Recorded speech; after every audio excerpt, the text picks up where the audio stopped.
O tungkol po sa pamumuhay. Sa Sa, po sa umaga, ano po yung pag sa umaga, kami, pagka yung kanya-kanya na yun ang puntahan sa mga trabaho. Yung iba, mga nanunuso, yung iba nagyayantok, ganon. Ang kuha namin, lalo pagka yung magyayantok, maagang gigising, madaling araw pa lang para makapagluto na. At nang maagang, kasi malayo-layo din yung yantokan na ngayon, hindi na tulad nung araw na dito. Andiyan lang ang yantok. Ngayon, ala na, malayo-layo na rin eh. Kaya, yun, aasikaso ng pagkain, magbabaon. Napansin po namin marami din po nagagawa po ng basahan po dito. Oo, Kayo yun ang kayo po. trabaho ngayon dito ng mga kababaihan. Yung pagbabasahan na. Kasi,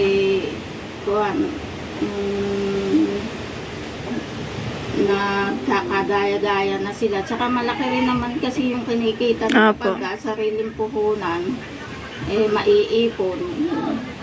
Kaya nagkakagaya. Iri lang manugang ko, yung nagbabasahan iri. Kaya nga lang, ang ano nga lang talaga, ang inaano nga lang namin doon sa mga ikang magbibigay daw dyan ng tulong dati. Yun nga, yung inaano namin yung pampuhunan sa pagbabasahan. Ewan ko. Pero sabi, ano daw, si Mayor ay baka sakaling magbigay ng puhunan. Inaabangan na lang namin yun. At si Mayor naman kasi basta yun ay nagsalita, tinutupad niya eh. Kaya yun na lang. Kasi napakalaking tulong talaga din yung basahan. Lalo pag pambaon-baon na ng mga bata eh. Kapag po ba kunwari, may mga concerns po kayo, pag lumalapit po kayo sa may katungkulan po, binibigyan naman po kayo ng priority? Oo. Malakas daw kasi ang dumagat. Sabi, hindi na nga kami humihingi ng tulong, ay tinutulungan na nga lang po sa kami dito eh. Buti nga po sa inyo, Pinupuntahan ganun eh. po dito. Yung sila Cristel nga yun yung mga nag-i-scholar sa kanila kusang tumutulong na lang sa amin yun, hindi na namin yung hinahanap eh. Kaya medyo yung ewan ko sabi, yun lang naman ang sabi nung iba na ano daw yung mga dumagat malakas dun sa siguro nga kasi naaawa lang siguro yung mga tao sa dumagat. Kung mga walang mga pinag-aaralan, hindi nakakapagtrabaho dyan sa kaibabaan. Dito po sa kampo, marami din po kayong mga kamag-anak po dito. Halos magkakamag-anak yung tao dito eh. Ang di na lang kamag-anak dyan, yung mga bagong dating na lang dyan ng mga Tagalog. Yung bagong salta. Gano'n na po kayo katagal po dito? Kaming mag-anak, matagal-tagal na dito. Yung kasing mister ko lang ang taga rito. Ako kasi taga Kamatsin talaga ako. Matagal-tagal na rin kami dito. Dahil nung inuwi kami dito nung asawa ko, si Cristine, ano pa lang nun 5 taon siguro. Kaya matagal-tagal na rin kami dito. Ano po ba mga madalas na problema na hinaharap niyo po? Wala naman kaming problema dito. Ano po? Halimbawa po sa hanap buhay po. Sa hanap buhay. Ala na rin naman kasi yung madali lang hanap buhay dito, ka lang, yung magbukaw tapos mahuha ka ng yanto. Tapos pagka magsasideline ka ng mga tulad ngayon naggugulay kami. Yun. Ang problema lang namin, tubig talaga pag tag-araw. Yun kasi natutuyo itong mga sapan na to.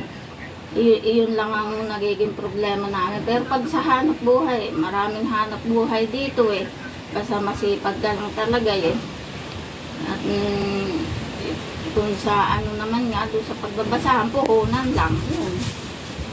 Konting puhunan.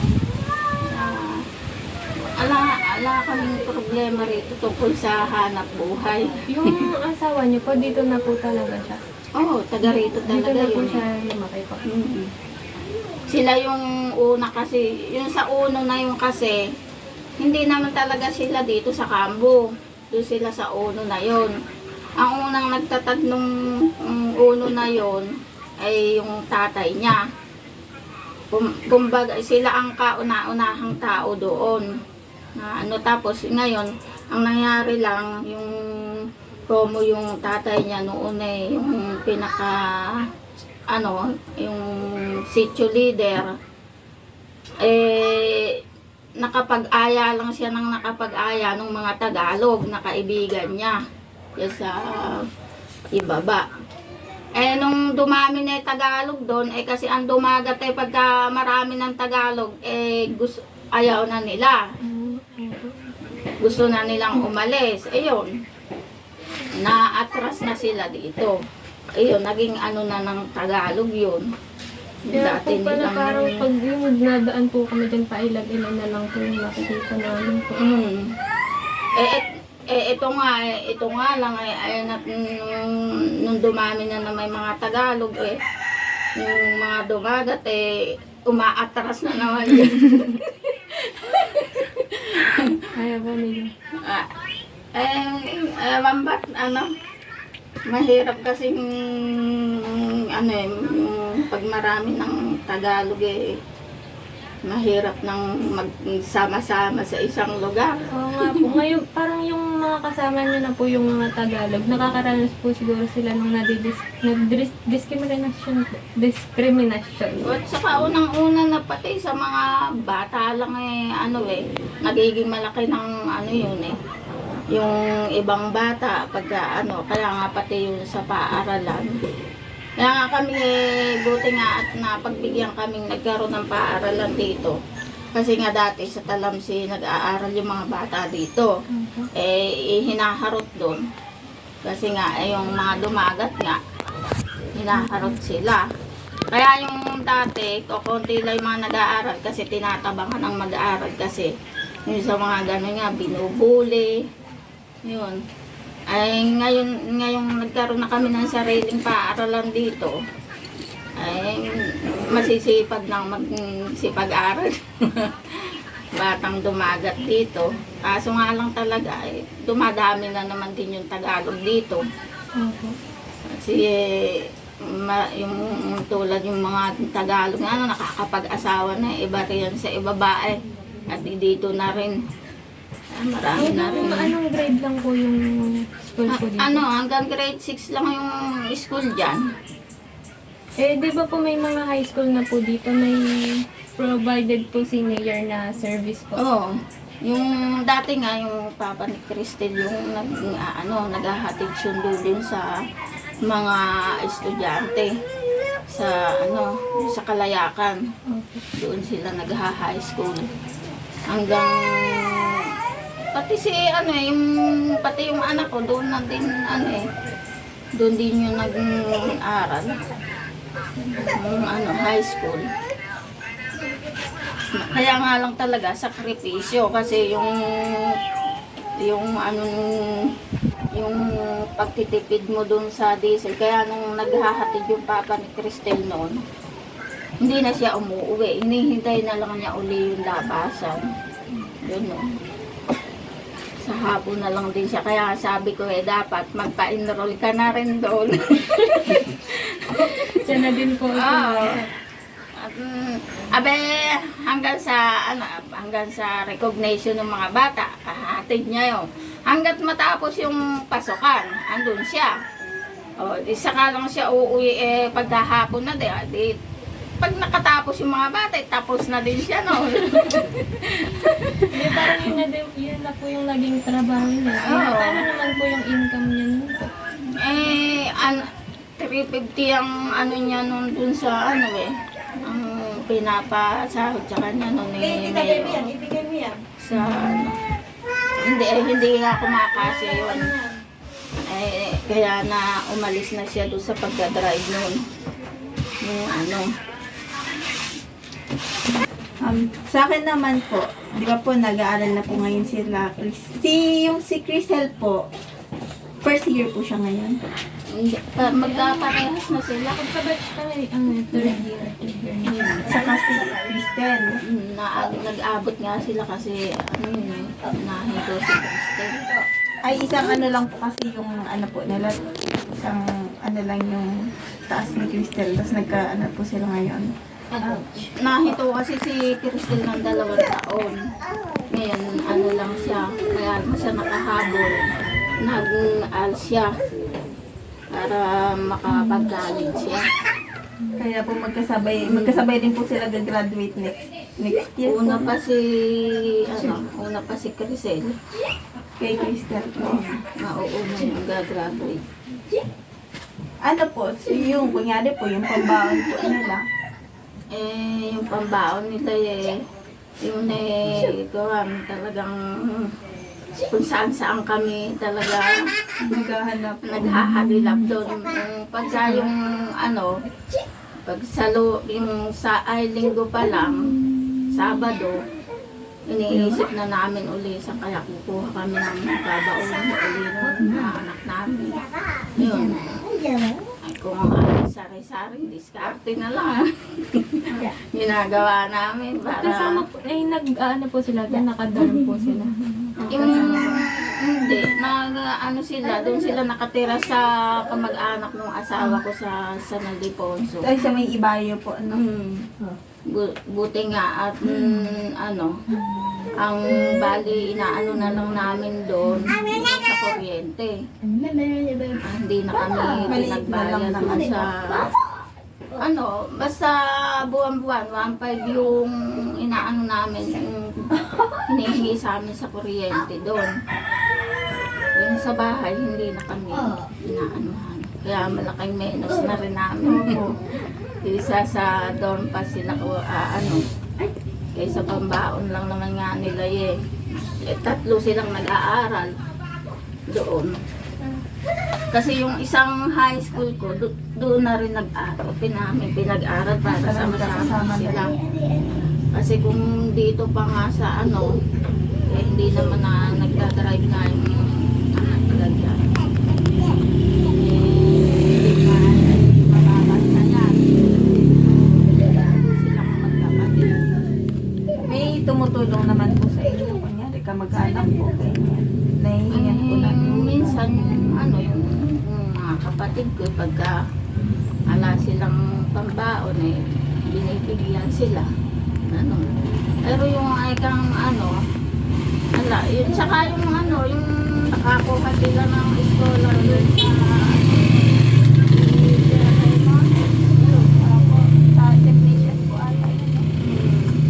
yun ang tapos yung si Crisel ko naman, nakakuhang scholar sa NCIP.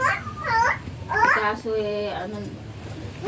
kada sem siya nakakakuha. Malaki naman. Okay naman po yun nakuha po. Medyo malaki-laki din. Sabi mo, isa pa. 12 ang nakukuha niya doon kada sem sa NCIP. Kaso nga, hindi naman uubra silang 2. Isa lang ang Isa lang po Kada kada pa po. Pero malaking na rin po yun. malaking tulong na din sa pag-aaral. Hanggang makapagtapos naman na po siya. Oo. Hanggang na. Dahil sa pinagbukas na siya ng account nun sa dinadaan po. Pero talagang kahit na gano'ng may nag-i-scholar na sila talagang kapos at kapos pa rin kami sa lalo nitong sunod yung nila, tour nila.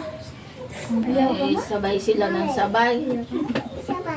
Sasama po ba sila ngayon sa po? Sa Tagaytay? Tagaytay tayo na. Sa mga Sa historical, Corpo. po. Sasama si Lucille doon Sila pong dalawa. Abang ko lang yung isa kasi may sariling ano. May sarili po siyang desisyon.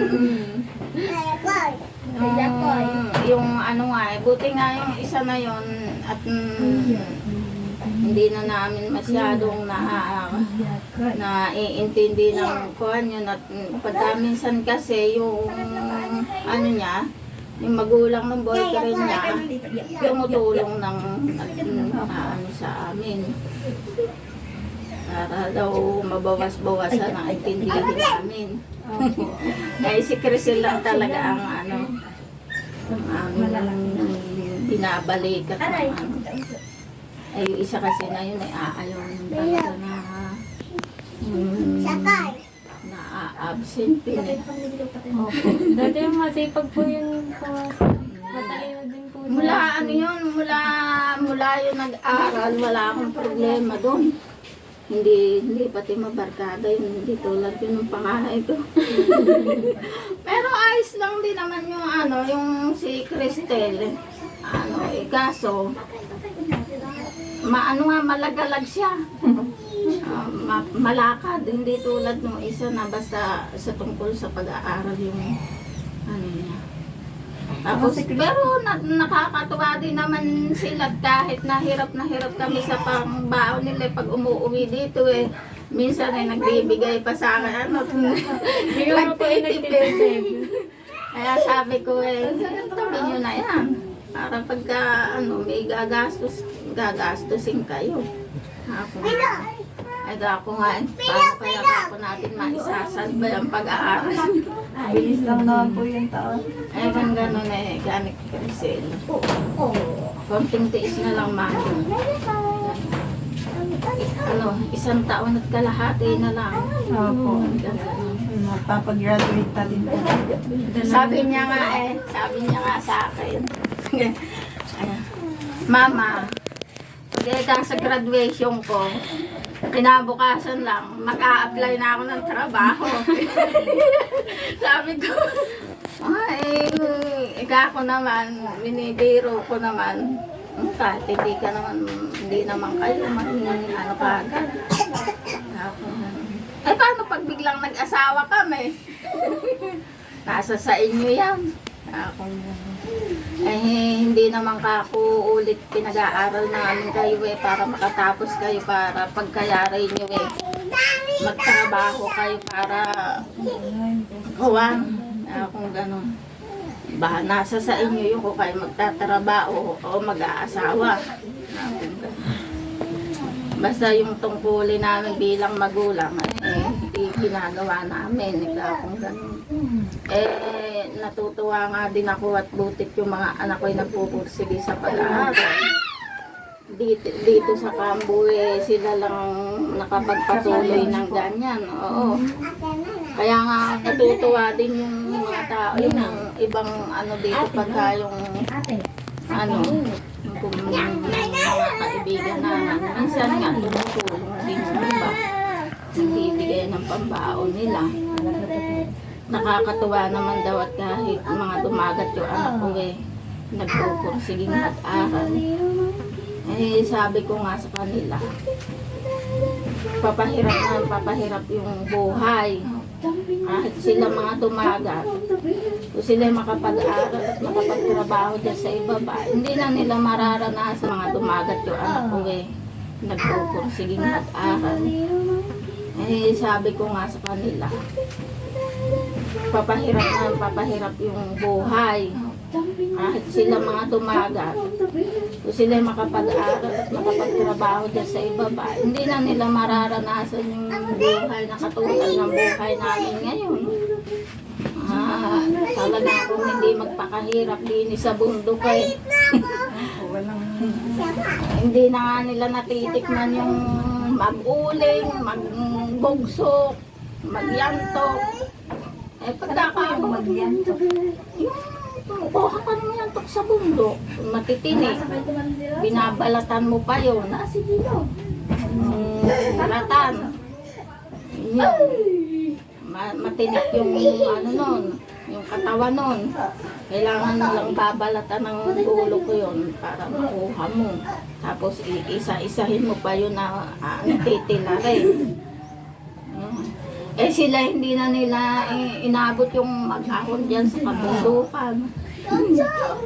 Kaya higa ako nga sa kanila. Nasa sa inyo ka ako para kayo hindi nyo na matikman yung buhay namin ni Papa nyo. Mabuti na nga lang din at kahit na matanda na yung ama nila yun. Como sila nagsisikap mag-aral talagang hindi rin humihinto yung Papa nila kahit anong trabaho. Naghahalaman kung anong ginagawa. Para lang makatapos sila. Ako'y natutuwa doon sa mga anak ko at nagsisikap sila sa pag-aaral nila. Kaya hanggang sa abot din naman ang makakaya namin, iraraos namin sila.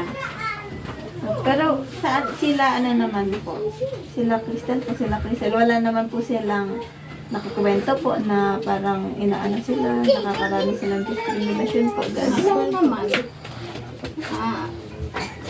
Ano naman daw yung doon sa paaralan? Wala naman sila pinukwento. Hindi naman mababait naman daw yung mga ano nila. Mga mature na rin naman Buti hindi po sila yung parang nasa self-conscious po sila na iba sila sa mga taga doon po. Wala naman silang naikukwento pag umuwi dito. Siguro siguro okay lang yung pakikitungo rin sa kanila ng mga nandun. Kaya, kasi si Cristel, lalo si Cristel pagka yun mapagkwento yun walang malilihim doon kung may ano sa kanila doon sigurado sasabihin yun sa amin alam naman. Kaya, siguro ayos lang ang pakikitungo sa kanila doon. Pag mga high school pa lang po kasi, kunyari, high school, elementary, yung mga kabataan pa talaga. Ay, nung talaga yung elementary. Ay, gumawa sa Malibay kami noon talagang bumabaring kami sa Malibay nung nag-elementary sila Hanggang grade 4 lang kasi dito si Cristel nag-aaral noon. Ay, nung mag-aaral na nga sila. Ang nga dito noon, yung daan hindi pa ganyan yung daan na yan. Hindi pa nakakaahoy mga sasakyan. Yung teacher, pag-aahon dito, kung minsan, Hercules na o ilang araw na kung minsan 3 araw lang magtuturo, uuwi na ulit. Kung minsan, hindi nakakaahon. Lalo pag tag-ulan, hindi madalang makaahon. Nag-module lang po sila. Hindi module. Basta kung kailan din lang dadating yung teacher, yun lang. Edi, nagano yung nila. Bumaba tayo sa Malibay. Kasi nung meron, naka-1 linggo na silang pasok doon.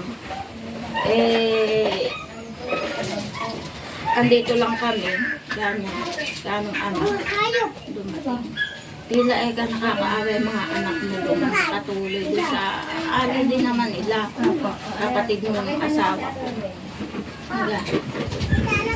Ikaw ko bakit? Nalulungkot yung mga anak mo. Ikaw gano'n. Ikaw niya Saka kapag kagabi natutulog, baka kinakagat na ng gamot. Nawawala ng kumot, alaman naman kasi iba nga yung pag-aano ng magulang. Kahit na mga alin niya yun, makakinakagat na daw ng lamok. Hindi, alapang nagkukumot. Ay, bumaba tayo. Bantayan mo yung mga anak mo doon. Bumaba kami doon. Naasilasin namin. Tapos, nung naman, sinuwerte naman kami nakabiling bahay doon. Malibay. Kaya hanggang, grade 7 yata. Andun kami nag-grade 7 sila. Ito kami sa Malibay. Ayun, inaano doon talaga, nadadanasan nila nung tinutokso sila doon. Dinudumagat sila. Nung lumipat po ba kayo doon, kayo lang po yung dumagat po. Oo. Tabing karsada pa talaga yung bahay namin. Yung mga kakarotan dyan. Sinasabihan sila ng yun daw mga kulot salot. Kung ano na lang po yung maasar sa kanila. Buti naman dun sa school, pagka yung alalaan ng mga teacher, yun, kinagagalitan yung mga si Cristel, hindi nila yung mga pinapatulan sila nung elementary. Nakikipag-away yun. Sasabihin na, kahit naman kami dumagat hindi naman namin kayo pinakikialaman natitikman nung nakikipag yung sakitan talaga yung elementary yung Hindi po ba kayo nagka-problema na tinatawag po sa eskwelahan kayo po? hindi naman kasi paglabasa na nila sa kasi nagkakabag Para wala sa school po doon. Kikipagsabunutan nyo, kikipagbuno talaga yun, papagulungan. Nung minsan nga umuwi yun doon sa amin kinagat pa nga niya yung yung kaklase niya. Siyempre, pagka yung magulang na nalalaan na ginaganon yung anak, sabi gano'n di may dumadaan, sabi niya, kang mga mga dumagat sa daw, mga kulot, sa alok daw yan. Sabi ko na gano'n. Nako! Wag mong papansinin yung mga na yun. Bakit? Kahit naman tayo dumagat yung bihis ba nila nahuhuli ba yung bihis nyo sa bihis nila?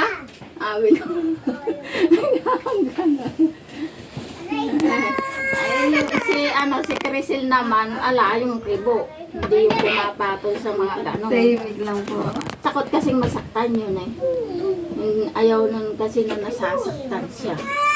Kaya hindi yun nakikipag-away yung